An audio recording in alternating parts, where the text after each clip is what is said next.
తాకట్లో ఉన్న మీ బంగారాన్ని విడిపించి ఆ రోజు ఆన్లైన్ రేటుకి కొంటాం. Sharma gold company. శ్రీమాత్రే నమః.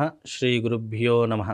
జ్ఞానినాంనపి చేతాంసి దేవీ భగవతీ హిసా బలాయ కృష్యమోహాయ మహామాయ ప్రయశ్చతి. గురుబ్రహ్మ గురుర్విష్ణు గురుదేవో మహేశ్వరః గురుర్సాక్షాత్ పరబ్రహ్మ తస్మై శ్రీ గురవే నమః. ఈ సంవత్సరము విశ్వవసునామ సంవత్సరము.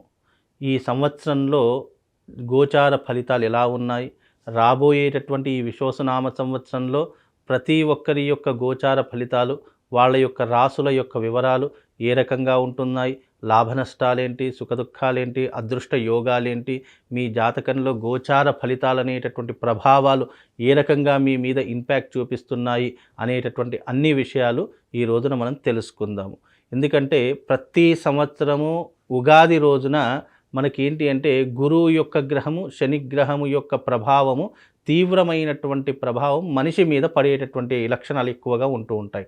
కనుక ఈ సంవత్సరము గురువు మరియు శని రెండు గ్రహాల యొక్క మార్పు జరుగుతూ ఉంటుంది. కనుక ఈ సంవత్సరము 13వ తారీఖు 5వ నెల 2025వ తారీఖు రోజున గురువు మిథునంలోకి, అలాగే ఈ యొక్క 29వ తారీఖు రోజున శని మీనంలోకి అడుగు పెట్టేటటువంటి సమయం. కనుక ఈ యొక్క ద్వాదశ రాశులలో ఏ ఒక్క గ్రహం మార్పు చెందినా కూడా దాని యొక్క ప్రభావం ద్వాదశ రాశులు 12 రాశుల మీద ప్రభావం అనేటటువంటిది సూచిస్తూ ఉంటుంది. కనుక ఈ సంవత్సరం గోచార ఫలితాలు ఎలా ఉన్నాయి, ఈ సంవత్సరం అంతా కూడా మీకు దేని మీద లాభదాయకంగా ఉంటుంది, వృత్తి వ్యాపార రంగాలలో ఎలాగా ఉంటుంది, అలాగే సినిమా రంగం వాళ్లకు, రాజకీయ రంగం వాళ్లకు ఏ రకంగా ఉంటుందో ఒక్కసారి మనం గోచార ఫలితాలలో తెలుసుకుందాము. అయితే ప్రతి ఒక్కరూ కూడా రెండు విషయాలు చాలా మట్టుకు ఆలోచన చేసుకోవాలి. ఎందుకంటే జన్మజాతక ఫలితాలు ఒక రకంగా సూచిస్తూ ఉంటాయి, గోచార ఫలితాలు ఇంకో రకంగా సూచిస్తూ ఉంటాయి.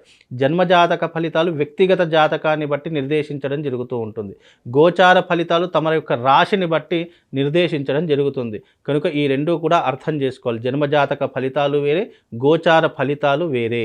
ఈ రెండు రకాలైనటువంటి ఫలితాలు మీ జీవితం మీద తప్పకుండా ప్రభావితం చేస్తూ ఉంటాయి, సూచిస్తూ ఉంటాయి. కనుక అందరూ కూడా గుర్తుంచుకొని ఇప్పుడు నేను చెప్పేటటువంటిది గోచార ఫలితాలు. గురువు యొక్క మార్పు వల్ల, శని యొక్క మార్పు వల్ల, రాహు కేతువుల యొక్క మార్పు వల్ల మనిషి మీద ఎలాంటి ప్రభావం ఉంటుంది, ఏ రాశి ఏ స్థానంలో ఉంటే మీ రాశి నుంచి గురువు కానీ శని కానీ ఏ రాశిలో ఉంటే ఎలాంటి ప్రభావం ఉంటుందో తెలుసుకునేటటువంటి ప్రయత్నం ఇప్పుడు మనం అందరం కూడా తెలుసుకుందాము. తదుపరి రాశి కుంభరాశి. కుంభరాశి వారి యొక్క గోచార ఫలితాలు విశ్వవసునామ సంవత్సరంలో ఎలా ఉన్నాయో తెలుసుకుందాము. ముఖ్యంగా కుంభరాశి ఈ సంవత్సరము 5వ స్థానంలో గురు సంచారము, అందులోను 2వ స్థానంలో శని సంచారము, 2వ స్థానంలో రాహు సంచారము, అదే రకంగా 8వ స్థానంలో కేతు సంచారం నడుస్తుంది. ఈ యొక్క గోచార ఫలితాల వల్ల వాళ్ళ జీవితం ఎలా ఉంటుందో తెలుసుకుందాం. ముఖ్యంగా 5వ స్థానంలో గురు సంచారం వల్ల మనోవాంఛలు పెరుగుతాయి. అంటే అనుకున్నటువంటి పనులన్నీ కూడా సకాలంలో పూర్తి చేసుకోగలుగుతారు. దైవానుగ్రహం ఎక్కువగా ఉంటూ ఉంటుంది. దైవానుగ్రహంతో పాటు ఐశ్వర్య ప్రాప్తి, ఆరోగ్య ప్రాప్తితో పాటు కార్యానుకూలత పెరుగుతూ ఉంటుంది. అలాగే బంధుమిత్రులతో కీర్తి మర్యాదలు పెరుగుతూ ఉంటాయి. అనుకున్న వాళ్ళతో సజ్జనులతో సాన్నిహిత్యం ఏర్పడుతూ ఉంటుంది. దైవభక్తి విపరీతంగా పెరుగుతూ ఉంటుంది. తద్వారా ఈ యొక్క కుంభరాశి వారికి గత సంవత్సరంతో పోల్చుకుంటే ఈ సంవత్సరం చాలా లాభదాయకమైనటువంటి సిచ్యువేషన్లో ఏర్పడబోతుంది.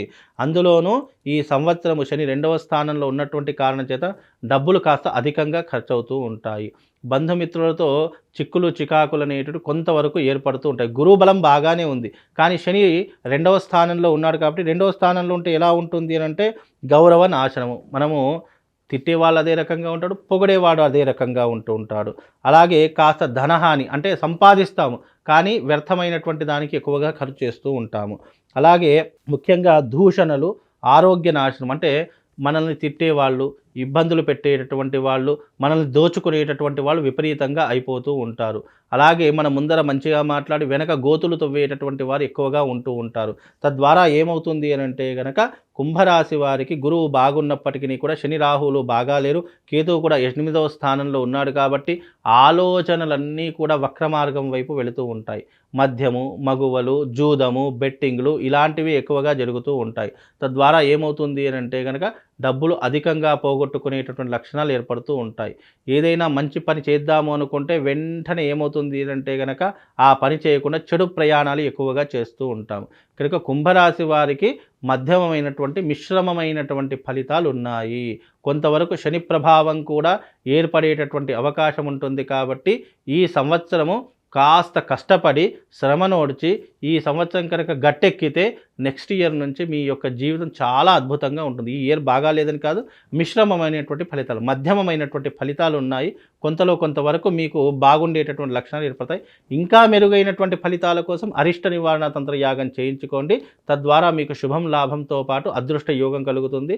మార్చి 29వ తారీఖు రోజున గోదావరి క్షేత్రం నందు బాసనందు ఈ యొక్క అరిష్ట నివారణ తంత్ర యాగం చేస్తున్న కుంభరాశి వారు ప్రతి ఒక్కరు వచ్చి తప్పకుండా చేయించుకోండి.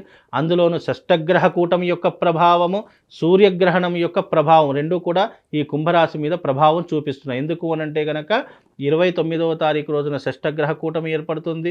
అలాగే సంపూర్ణమైనటువంటి సూర్యగ్రహణం ఏర్పడుతుంది. కనుక ఈ రెండు విధానాల యొక్క ప్రభావాలు మీ మీద పడకుండా ఉండడానికి అవభృత స్నానము మరియు అరిష్ట నివారణ యాగం రెండూ కూడా చేయిస్తున్నాము. కాబట్టి తప్పకుండా వచ్చి కుంభరాశి వారు ప్రతి ఒక్కరు కూడా ఈ యాగంలో పాల్గొండి.